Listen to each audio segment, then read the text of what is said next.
Shalom. Ce Shabbat, nous n'allons pas lire la paracha de la semaine. Nous allons lire la paracha de Shabbat et Chol HaMoed, qui se situe dans la paracha de Ki Tisa. Mais on va essayer de parler de la dernière paracha de toute la Torah, qui est Vezot HaBeracha. Et cette paracha, nous allons la lire le jour de Simchat Torah. Jour de Simchat Torah, jour de la joie de la Torah, parce que nous aurons fini le cycle des parachiotes pour commencer de nouveau un nouveau cycle de Bereshit. Et la preuve, c'est que dans le jour de Simchat Torah, une fois qu'on a fini Vezot HaBeracha, qui est la dernière paracha, nous commençons le premier passage de Bereshit. Et les Chachamim de dire que la Torah se termine par Lamed, l'Aïné Kol Israël. Et quand on commence la Torah débute par Bet, Lev, Bereshit, Lamed de l'Aïné Kol Israël et Bet de Bereshit, ça fait Lev, le cœur. Le cœur pour signaler que la Torah est le cœur de Am Israël, ce qui fait battre le cœur de Am Israël, c'est la Torah. La Torah se situe au centre mamash de tout Am Israël. Et c'est comme ça d'ailleurs, quand ils étaient dans le Mishkan, le Aron HaKodesh, qui comportait les tables de la loi, se trouvait dans Kodesh HaKodashim, dans le sanctuaire.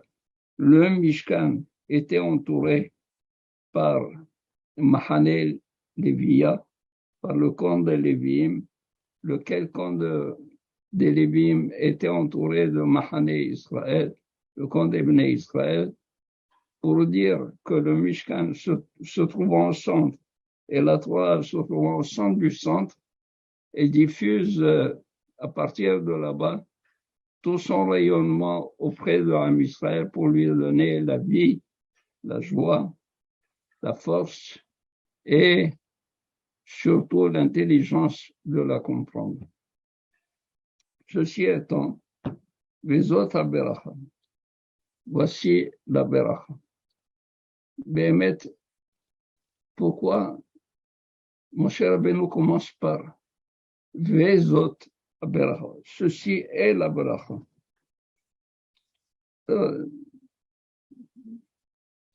Ça veut dire que en dehors de cette Beracha, il n'y a pas d'autre.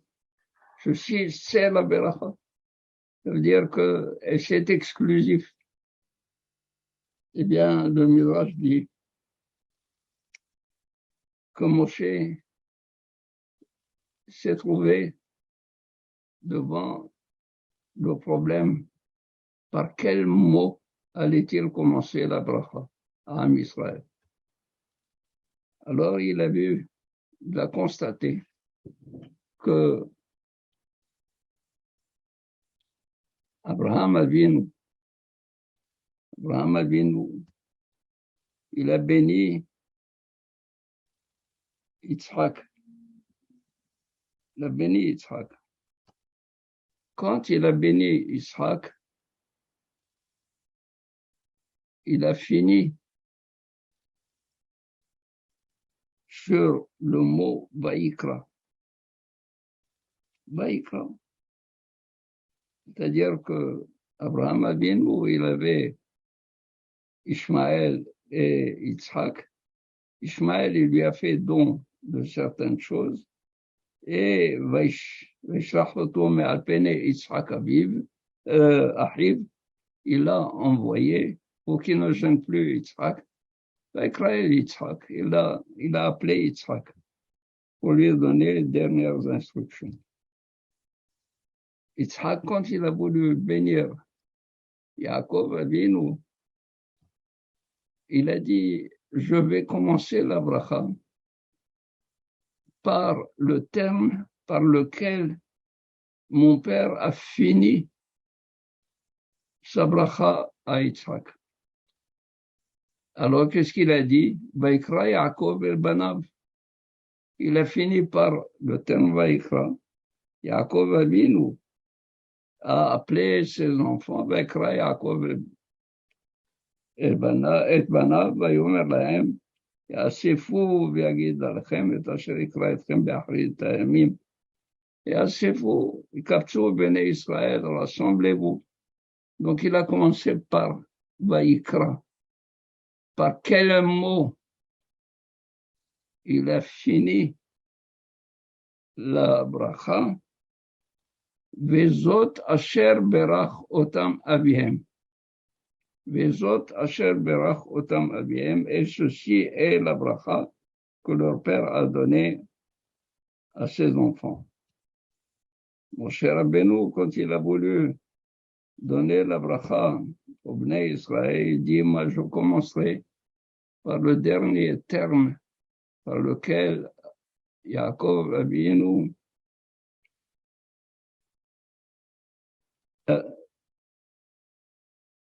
tout d'abord, Yitzhak, il a appelé son fils Vaikra et Yaakov. Il a béni Yaakov Vaikra. Yaakov a omerlo kumlech paden aram. Donc il a béni par le dernier terme. Yaakov, il a repris Vaikra pour ses enfants. Il a terminé par les autres. Moshe Rabbeinu a dit, moi aussi, je vais commencer par où Yaakov Avinu a fini sa bracha. Vezot haberach, c'est-à-dire la bracha que je vais donner, elle s'enracine dans la bracha de Moshe Rabbeinu. Elle est dans la bracha de Moshe Rabbeinu. C'est à partir de la bracha de Moshe Rabbeinu que je la porte, je le dis. Et dans cette bracha, il y a un moment extraordinaire. Ce moment extraordinaire, quand il arrive à Lévi, où le Lévi amar tummecha ve'urecha leish hasidecha, asher nisito b'masater ve'u almem meriba. Où le Lévi amar, à Lévi il s'adresse, il lui dit, tummecha, urim ve'tumim que tu portes sur toi, tu les as donnés ish hasidecha, qui est Aaron HaKohen. Asher nisito v'masa terivehu al memeriba. Tu l'as éprouvé à Massa.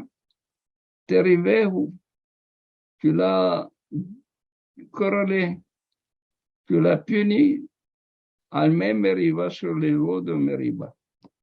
Rashi alav shalom, il dit, istakafta alav be'alila. C'est-à-dire, tu as cherché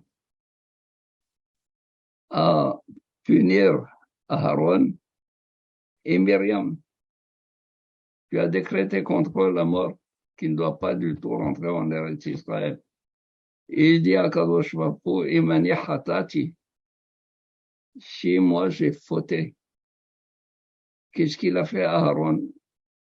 Qu'est-ce qu'elle a fait Myriam? Pour que tu les châties de la même manière que moi. Moi, j'ai frappé, j'ai pas parlé. Eux, ils n'ont rien fait.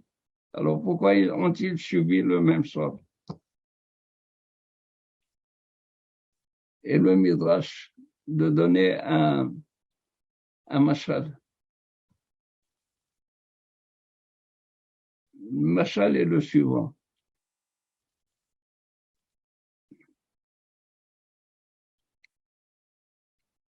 Un homme, appelons-le Réhouven,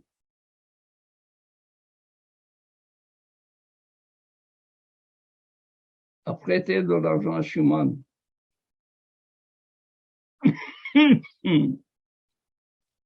Shimon n'a pas rendu l'argent, qu'est-ce qu'il fait?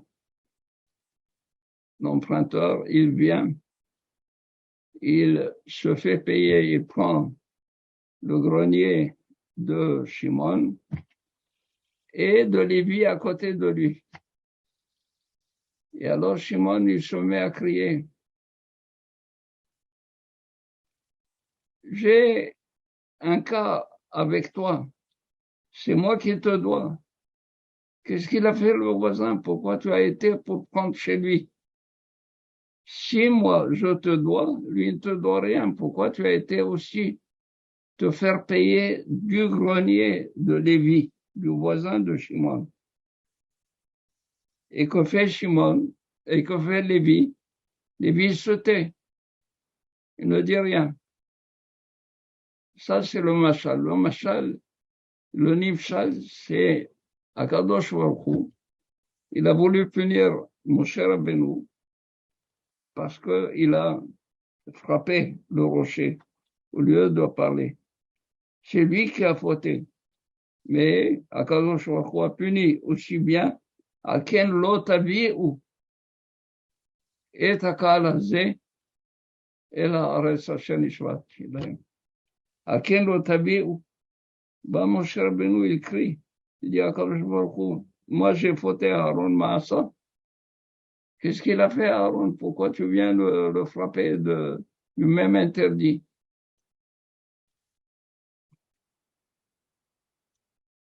Réellement, on devrait dire que le din est comme Moshe Rabbeinu. Moshe Rabbeinu a l'air d'argumenter d'une manière vraie la chose. Pourtant, nous avons dans Hoshen Mishpat une loi. Hoshen Mishpat, dans le chapitre 69, on voit si un débiteur, quelqu'un qui doit une somme à son ami, et pour échapper de lui payer, de lui rendre, qu'est-ce qu'il fait? Il fait une donation à son ami, à son voisin. Il lui dit, je te donne. Comme ça, quand l'emprunteur vient pour réclamer son dû, il ne trouve pas. Qu'est-ce qu'on dit pour cette donation que l'autre a fait? On dit cette donation est nulle. Parce que cette donation était faite dans le but d'Abriya, de faire fuir la dette, de faire fuir la somme pour ne pas avoir à la payer. On dit que cette donation n'est pas du tout valable. C'est pour cela que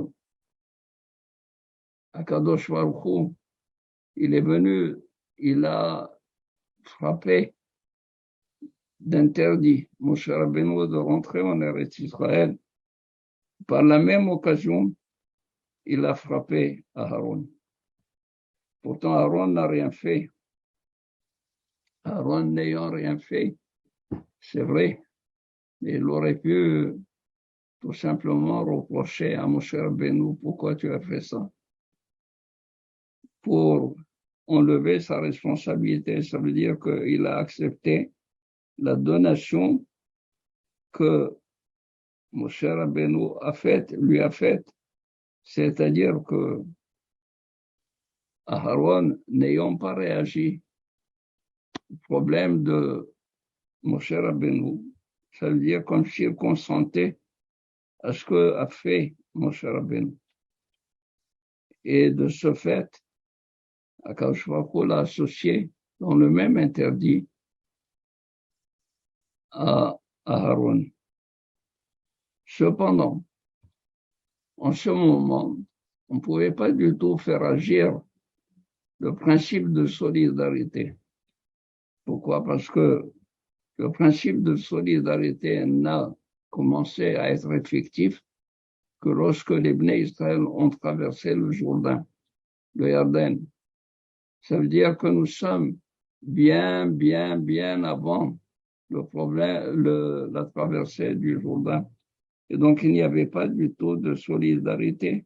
Et dans ce cas-là, mon cher Rabbeinu est en droit de dire à Kadosh Baruch Hu, qu'est-ce qu'il a fait à Aaron?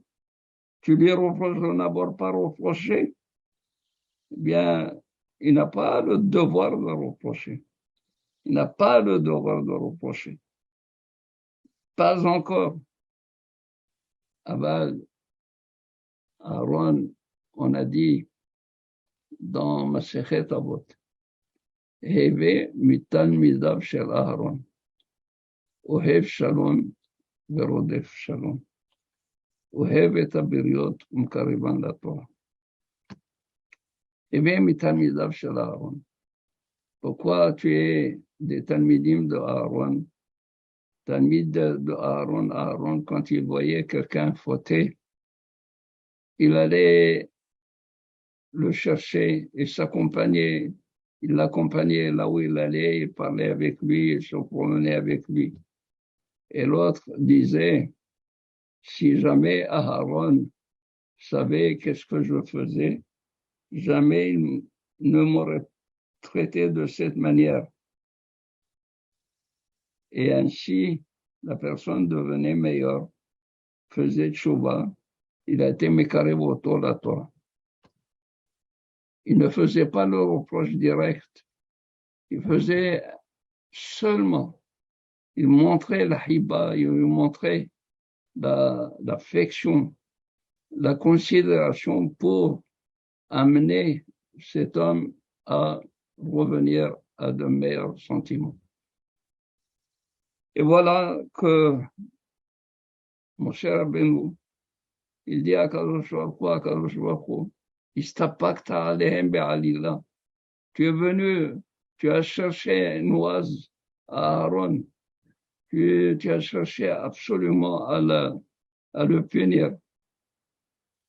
Aaron ne méritait pas.